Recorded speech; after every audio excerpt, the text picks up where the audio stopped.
Continuamos con el audiolibro de El crimen y el castigo. ¿Qué pasará con Raskolnikov después de recibir esa noticia inesperada? Decíamos, ver a su excelencia Iván Afanasievich. ¿Le conoce usted? No. Pues entonces no conoce a un santo varón. Es una vela, pero una vela que arde delante del altar del Señor. Historia que su excelencia se dignó oír hasta el fin le hizo saltar las lágrimas.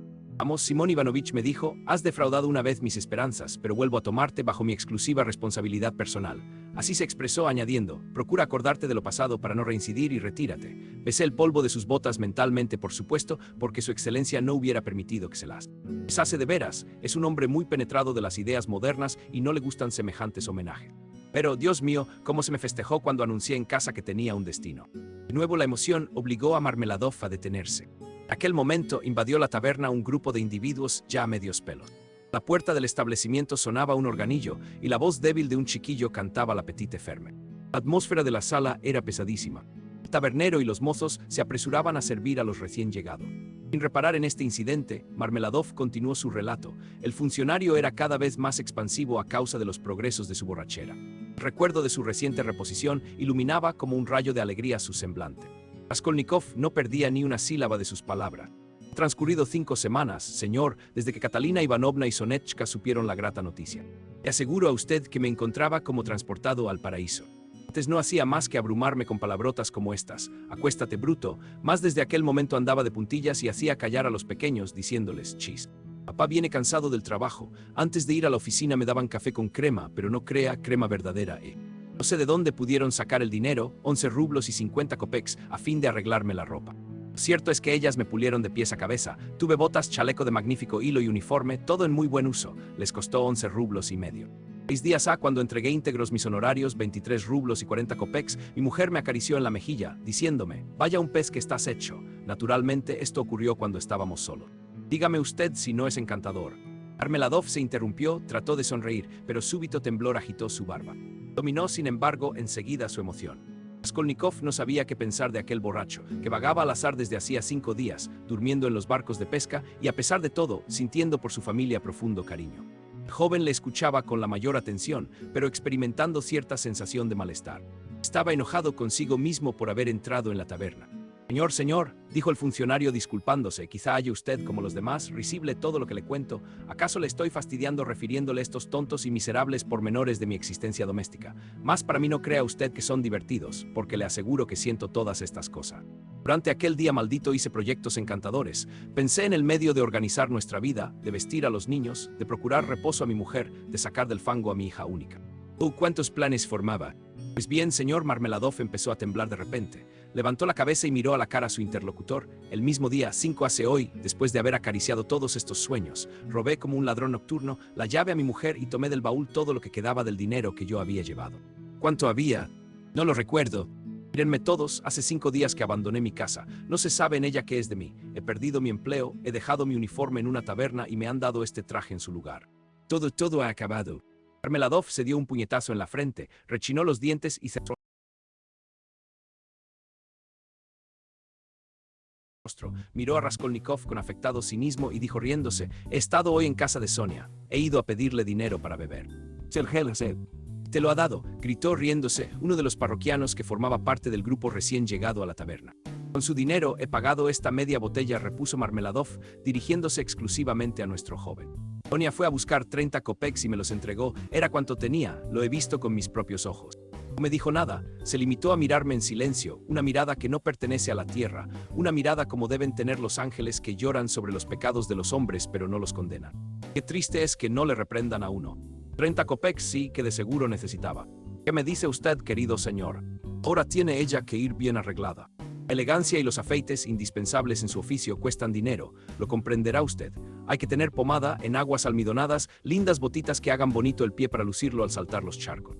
¿Comprende usted la importancia de esta limpieza y elegancia? Pues bien, yo, su padre, según la naturaleza, ha ido a pedirle esos 30 kopecks para bebérmelo. Y me los bebo. Ya están bebidos. Vamos, ¿quién ha de tener compasión de un hombre como yo? Ahora, señor, puede usted compadecerme. Hable usted, señor, tiene usted piedad de mí. ¿Sí o no? Va a servirse nuevamente, pero echó de ver que la media botella estaba vacía. ¿Por qué se ha de tener lástima de ti?, gritó el tabernero. Estallaron risas mezcladas con injuria. Los que no habían oído las palabras del exfuncionario formaban coro con los otros solamente al ver su catadura. Marmeladov, como si no hubiese esperado otra cosa que la interpelación del tabernero, para soltar el torrente de su elocuencia, se levantó vivamente y con el brazo extendido hacia adelante, replicó con exaltación: ¿por qué tener compasión de mí? ¿Por qué tener compasión de mí? Es verdad, no se me debe compadecer. Hay que crucificarme, ponerme en la cruz, no tenerme lástima. Crucifícame, juez, pero al hacerlo ten piedad de mí. Sí iré yo mismo al suplicio, porque no tengo sed de alegría, sino de dolor y de lágrima. ¿Piensas tú, tendero, que tu media botella me ha proporcionado placer? Buscaba la tristeza, tristeza y lágrimas en el fondo de este frasco, y la he encontrado y saboreado. Pero aquel que ha tenido piedad de todos los hombres, aquel que todo lo comprende, tendrá piedad de nosotros. Él es el único juez, él vendrá el último día y preguntará: ¿dónde está la hija que has sacrificado por una madrastra odiosa y tísica y por niños que no eran sus hermanos? ¿Dónde está la joven que ha tenido piedad terrestre y no ha vuelto con horror las espaldas a este crapuloso borracho? Y él dirá entonces: ven, yo te he perdonado una vez. Yo te he perdonado ya una vez. Ahora todos tus pecados te son perdonados porque has amado mucho. Y él perdonará a mi Sonia, la perdonará, yo lo sé, lo he sentido en mi corazón cuando estaba en su casa. Todos serán juzgados por él y él perdonará a todos, a los buenos y a los malos, a los sabios y a los pacíficos. Cuando haya acabado con ellos, nos tocará la vez a nosotros. Acercaos también, nos dirá él, acercaos vosotros los borrachos, acercaos los cobardes, acercaos los impúdicos, y nos aproximaremos todos sin temor, y él nos dirá: sois unos cochinos. Tenéis sobre vosotros la marca de la bestia, pero venid también. Y los sabios, los inteligentes dirán: Señor, ¿por qué recibes tú a estos? Y él responderá: yo los recibo, oh sabio. Porque ninguno de ellos se ha creído digno de este favor, y él nos abrirá los brazos y nosotros nos precipitaremos en ellos. Y nos desharemos en lágrimas, y comprenderemos. Y entonces todo será comprendido por todo el mundo, y Catalina Ivanovna también comprenderá. Señor, vénganos el tu reino. Alto de fuerzas, se dejó caer en el banco sin mirar a nadie, como si desde largo rato se hubiese olvidado del lugar en que se hallaba y de las personas que le rodeaban, y quedó absorto en la visión de fantasmas de ultratumba. Sus palabras produjeron cierta impresión, durante un momento cesó el barullo, pero bien pronto volvieron a estallar las risas, mezcladas con invectivas: muy bien hablado. Gruñón, charlatán, burócrata. Vámonos, señor, dijo bruscamente Marmeladov, levantando la cabeza y dirigiéndose a Raskolnikov: condúzcame usted al patio de la casa Kozel. Ya es tiempo de que vuelva al lado de mi mujer. Rato hacía ya que el joven deseaba irse, y se le había ocurrido ofrecer el apoyo de su brazo a Marmeladov. Este último tenía las piernas aún menos firmes que la voz, de modo que iba casi colgado del brazo de su compañero. La distancia que tenían que recorrer era de 200 o 300 pasos. A medida que el borracho se acercaba a su domicilio, parecía más inquieto y preocupado. Pues precisamente de Catalina Ivanovna, de quien tengo yo ahora miedo, balbuceaba conmovido. Ya sé que empezará por tirarme de los cabellos, pero ¿qué me importa? Me alegro que me tire de ellos. No es eso lo que me espanta, lo que yo temo son sus ojos y sus ojos. Temo también las manchas rojas de sus mejillas y me da miedo además su respiración. ¿Has notado cómo respiran los que padecen esa enfermedad? Cuando experimentan una emoción violenta. Temo las lágrimas de los chicos, porque si Sonia no les ha llevado algo de comer, no sé cómo se las habrán arreglado. No lo sé. A los golpes no les tengo miedo. Sabe en efecto que lejos de hacerme sufrir, esos golpes son un gozo para mí. Casi no puedo pasar sin ello. Y es mejor que me pegue, que alivie de ese modo el corazón. Más vale así, pero he ahí la casa Kozel. El propietario es un cerrajero alemán, hombre rico. Acompáñeme. Después de haber atravesado el patio, se pusieron a subir al cuarto piso. Eran cerca de las 11, y aunque propiamente hablando no había aún anochecido en San Petersburgo, a medida que subían más obscura encontraban la escalera. En lo alto la obscuridad era completa. La puertecilla ahumada que daba al descansillo estaba abierta. Un cabo de vela alumbraba una pobrísima pieza de 10 pasos de largo. Esta pieza, que desde el umbral se veía por completo, estaba en el mayor desorden. Había por todos lados ropas de niños. La sábana agujereada, extendida de manera conveniente, ocultaba uno de los rincones, el más distante de la puerta. Detrás de este biombo improvisado había probablemente una cama. Todo el mobiliario consistía en 2 sillas y un sofá de gutapercha, que tenía delante una mesa vieja, de madera de pino, sin barnizar y sin tapete. Encima de la mesa, en un candelero de hierro, se consumía el cabo de vela que medio alumbraba la pieza.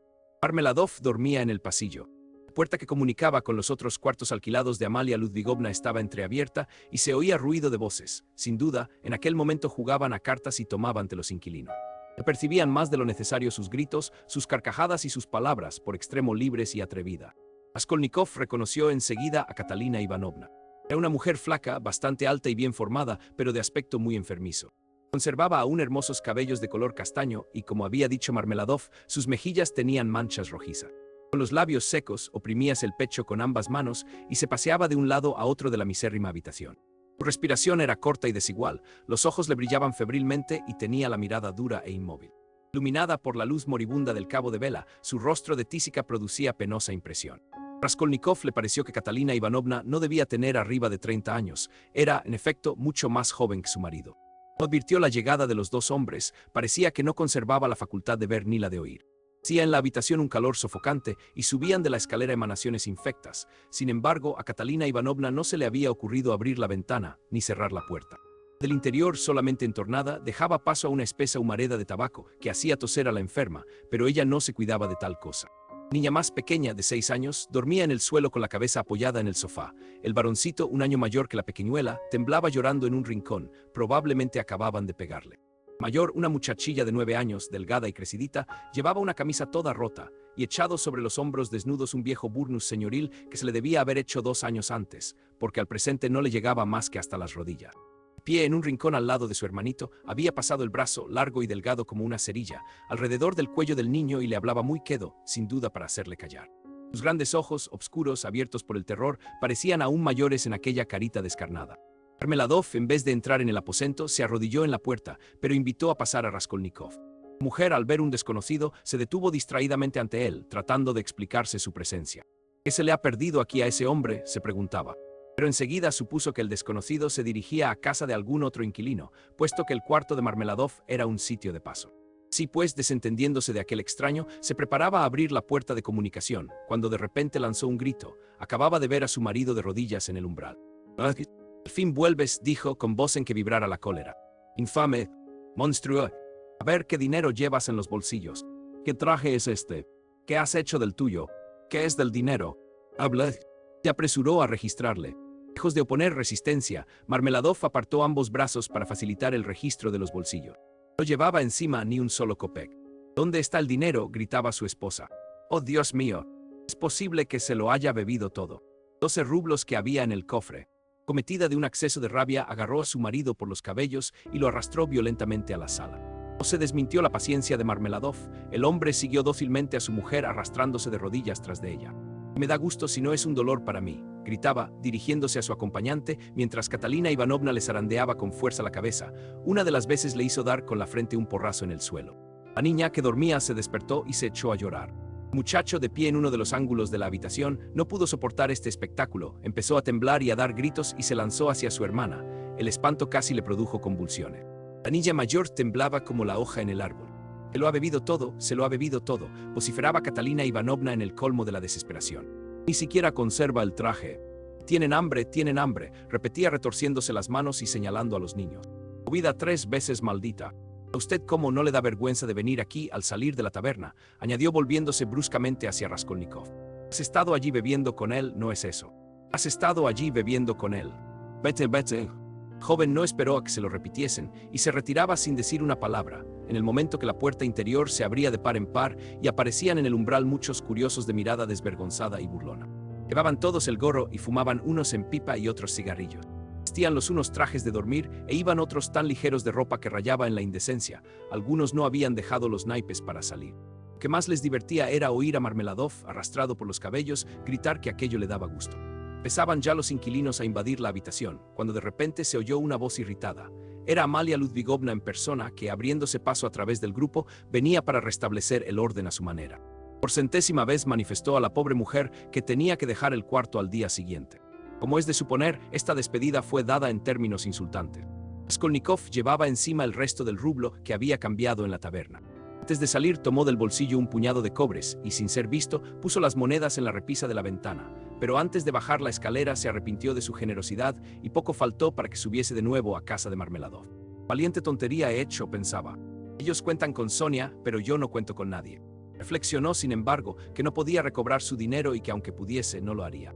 Después de esta reflexión, prosiguió su camino. «¿Le hace falta pomada a Sonia?», continuó diciéndose con burlona sonrisa, andando ya por la calle. «La elegancia cuesta dinero. Según se ve, Sonia no ha sido muy afortunada hoy. La casa del hombre es como la casa de los animales silvestres, se corre el peligro de volverse uno a casa de vacío. Es seguro que mañana lo pasarían mal sin mi dinero». «Sí, Sonia, la verdad es que han encontrado en ella buena vaca de leche. Y se aprovechan bien. Esto no les preocupaba nada, se han acostumbrado ya a ello. Al principio lloriquearon un poco, después se han habituado. El hombre es cobarde y se hace a todo. Raskolnikov se quedó pensativo. Pues bien, si he mentido, exclamó, si el hombre no es necesariamente un cobarde, debe atropellar todos los temores y todos los prejuicios que le detienen. 3 tarde era cuando al día siguiente se despertó tras de un sueño agitado que no le devolvió las fuerzas y aumentó, de consiguiente, su mal humor. Paseó su mirada por el aposento con ojos irritados.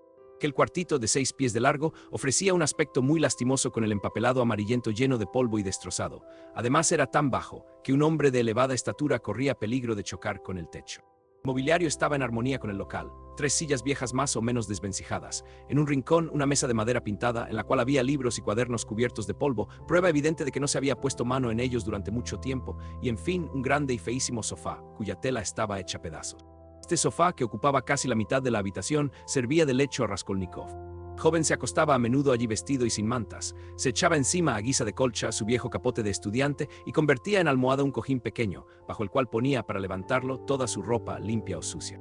Delante del sofá había una mesita. La misantropía de Raskolnikov armonizaba muy bien con el desaseo de su tugurio. Sentía tal aversión a todo rostro humano que solamente el ver la criada encargada de asear el cuarto la exasperaba. Suele ocurrir esto a algunos monómanos preocupados por una idea fija. 15 días hacía que la patrona había cortado los víveres a su pupilo y a este no se le había ocurrido tener una explicación con ella.